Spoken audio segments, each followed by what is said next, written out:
Hello, it's Monday and welcome to That's Football. It's your latest football and transfer news every weekday at midday. And we're starting off with the big news. The Fellaini time winner against Arsenal. He's not just scored the winner against Arsenal, he was also won himself. Well, we know he's been offered a new contract. We know Mourinho's been bending over backwards to get him to sign that new contract. And from Jose Mourinho's comments after the game yesterday, it appears that Marouane Fellaini will sign a new contract. Now, people will say, well, it's not official yet. There's still hope or it could still fall apart depending which way you look at it. But the reality is, you don't need a weatherman to tell you it's raining outside. Mourinho said in his press conference on Friday, there's no chance that David De Gea will leave. De Gea won't leave Manchester United this summer. Despite the press, I'm sure they'll start going on about Madrid and everything like that, but there's no way Mourinho is going to say that there's no chance De Gea leaves and then he leaves. It's not going to happen. Mourinho wouldn't do that. And likewise, Mourinho is not going to say that Fellaini is pretty much going to sign this new contract and then Fellaini not sign it. It will happen. It's going to happen. So you've got Liverpool, Arsenal, Chelsea, Man City fans rubbing their hands together, laughing at the prospect of Manchester United keeping Fellaini.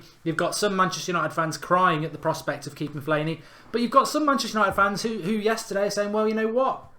We might not play great football, but a player like that who offers you a plan B, who always gives 100%, maybe he can't pass, maybe he's not very fast, maybe he's not a very good footballer, but what he is effective as is standing in the opposition's box and getting on the end of crosses, and maybe that's what some United fans are happy with. Obviously, Manchester United fan myself, I'll give it a personal spin on it.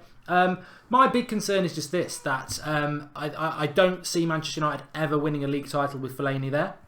Whether he's a Jonah or a bad luck charm or whatever, I just don't think he will. And two, let's not forget, Fellaini is out of contract this summer. He can go anywhere. PSG have been linked to him, Roma, Italian clubs, Turkish clubs.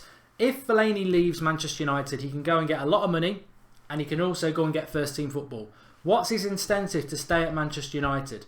One, he's got to get as much money as they're going to pay him elsewhere, which means Manchester United are going to have to pay him a lot of money, 140, 150 grand a week. Is he worth that? But two, most importantly, if he can go and play first team football anywhere else this summer, why would he stay at Manchester United unless he's being offered first team football? So to all those United fans who are going, well, no, I ain't got a problem with him staying because he's just a squad player, he's a bench player, everything like that, I'd be very, very concerned about why Fellaini is actually staying, because he will have been offered first team football. So if you think that that's a good signing for Manchester United to have Fellaini in your first team 11, then crack on and be very happy about it. But personally, I don't see United getting anywhere near Manchester City next season with a player like that as part of their first team setup. But we'll see what happens. So that's definitely going to happen. He's a good plan P, but Jose wants to play him week in, week out, says Evie Burgess. I said I was Jose out if he makes Fellaini sign. Yes, I'm Jose out, says 3Ns. Quite severe that. And Neil Custis said around 45 minutes ago that Fellaini will sign a new contract, 316. Well, yeah, we knew that from yesterday anyway.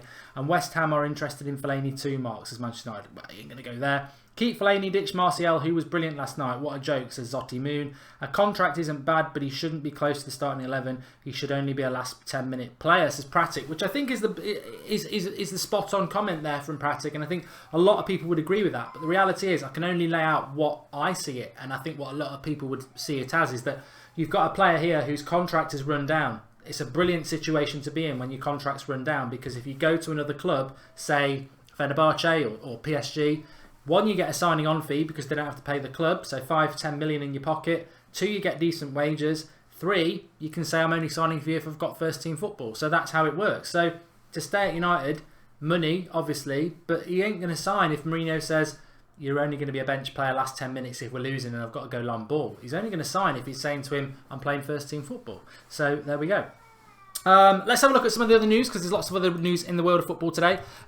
Sticking with Manchester United a little bit, Kieran Tierney of Celtic has been banded about a little bit, but apparently Bournemouth and Tottenham are ready to step in and try and get the Scottish left back. He's only 20 years of age. This is in the Sun, but you know what? I like the look of Tierney, but I don't know whether he's quite ready to come and be a Premier League top 4, top 6 player. Maybe move to Bournemouth. Scottish League isn't that good. It's championship, high-end championship football. So maybe Tierney, if he's got he's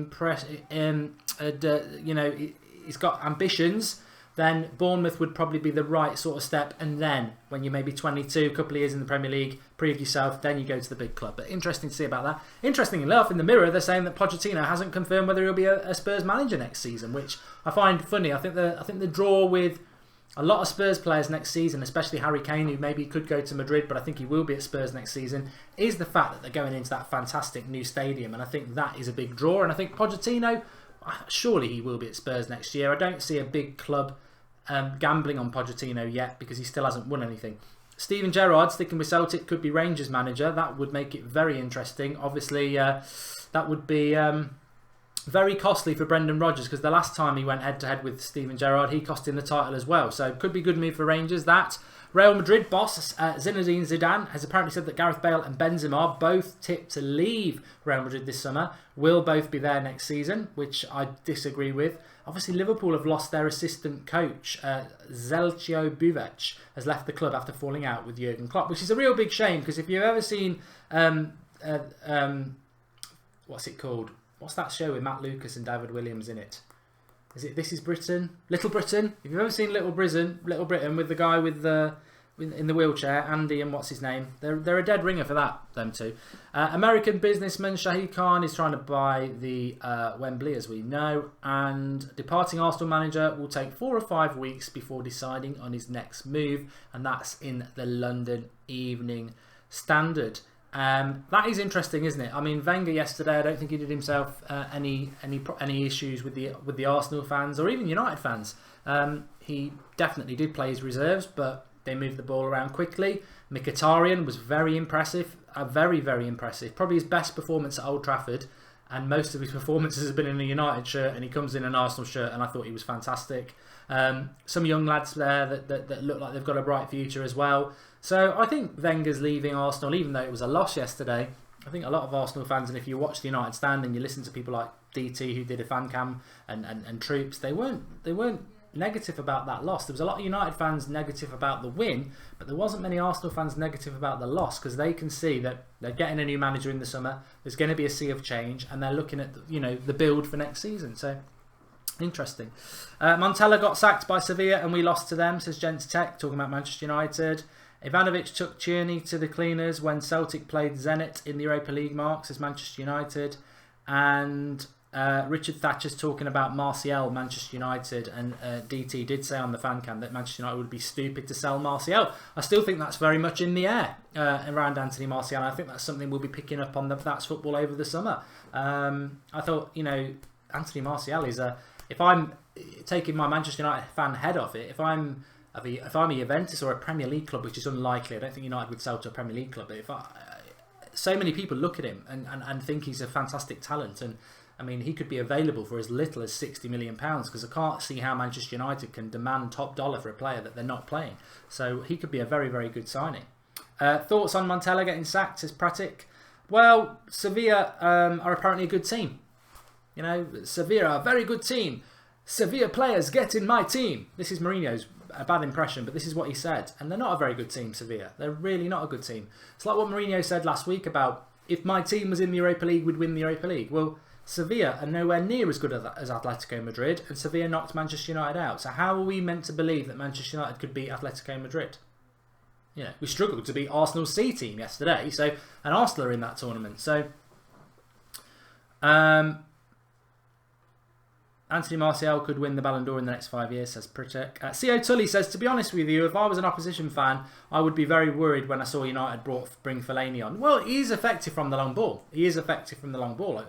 I don't think anybody can deny that. He hit the post from a Anthony Martial cross, and then it was a fortuitous winner. It went off the back of Xhaka's head, but he got up there and he won it. And he's very effective, and Mourinho loves that. I think the problem is, we're delving into United a little bit here.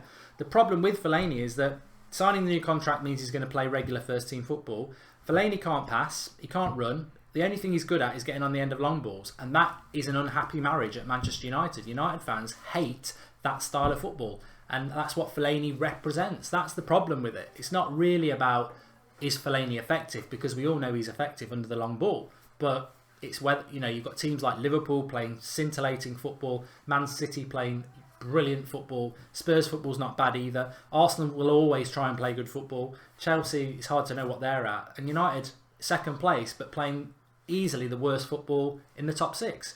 And that's the greed of Manchester United fans. And I say greed in a very positive way, because they're greedy. It's not just about winning, it's about winning in the right way.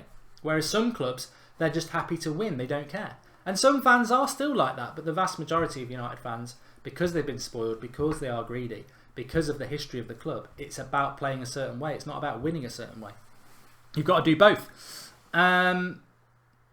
Mate, have a day off or else it will lead to stress, says Kauchik. I am feeling a bit off today, to be honest. I've had a bit of a dodgy tummy, but there we go. No one hates Fellaini or question his quality as a player. He has his certain strengths, but he doesn't represent what United stands for. He is the most un-United player ever, says Pratik. I know I've read his couple of comments, but very, very, very good. Ali, I'll go and have a look on there in a minute. Would you keep Fellaini as plan C, says Pancatch? I probably would keep him as a plan B, but I think he's going to be a plan A. That's the problem. Sack the Portuguese turd, says Fam. I think we're moving off into the sort of United area, but big week ahead on the That's Football. Obviously, we're going to be live at midday every day, like we are Monday to Friday. But we've got watch-alongs. I was speaking to Xander actually about the games that we're going to do over the next week. So, obviously, second leg Real Madrid Bayern Munich tomorrow night. Wednesday night, second leg Roma Liverpool. Is there any hope for Roma? Thursday night, second leg Atletico Madrid Arsenal. 3 big games there. And then on Sunday, we've got El Clasico on Sunday night, and we've got Liverpool versus Chelsea on Sunday afternoon, which is going to be very interesting because Liverpool have left the door open for Chelsea to nip in and maybe nick top 4 place. They'll have to beat Liverpool at the weekend though, so that's a massive game. So, everybody, brilliant on the comments as ever, as Snaps has just said there. Thanks to the moderators as well. Thanks everybody who's watched. Do drop a like on the video and get comments in below. This Fellaini thing, not only does it divide United fans, I think what I would like to see is non-United fans in the comments telling us what your perception is. Because some people see him as a real threat. Some people just can't stop laughing that United use a player like that. So I'd love to see what your opinions are. Thanks everyone for watching. And if you are a United fan, or even if you're not, I'm live at 1 o'clock on the United stand with a very explosive show. I'm not setting off fireworks, but some of the comments, some of the topics we'll be discussing, it's going to go off. So join us for that, 1 o'clock. It's going to be a big show. Thanks everyone for watching. I'll see you all tomorrow on here at 12 o'clock and at 1 o'clock on the United stand. See you soon.